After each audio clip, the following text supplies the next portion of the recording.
Yomg'ir yoqqan paytida naves sizdan yoki tomingizdan tunuka tomlardan ovoz chiqadi, takkillagan.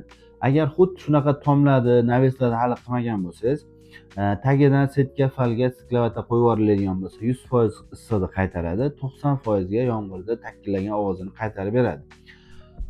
Naves qilishdan oldin setka, falga, tunuka qo'yib yuboriladi yoki patolojniy qog'oz, falga, sklavata, tunuka qaytariladi.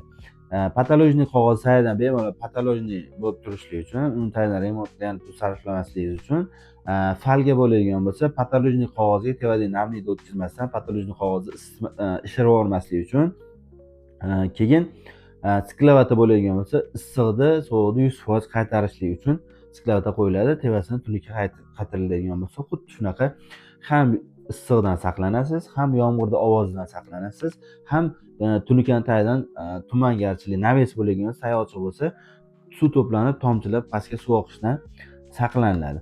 Xuddi shunaqa foydali ma'lumotlar yo'qotib qo'ymaslik uchun bizga obuna bo'lib qo'ysangiz, naves, tom shunaqa xizmatlar bo'yicha foydali ma'lumotlarni berib turamiz. Agar sizga tom xizmati yoki naves qildirmoqchi bo'lgan bo'lsangiz, pastda nomerlarga telefon qilsangiz, to'liq ma'lumot beramiz. Zakaz qilsangiz sizga ham xuddi shunaqa sifatli issiqdan saqlangan, yomg'irda ovozidan saqlangan naves tomlar qilib berishingiz mumkin bo'ladi. Bemalol aloqaga chiqaverasiz.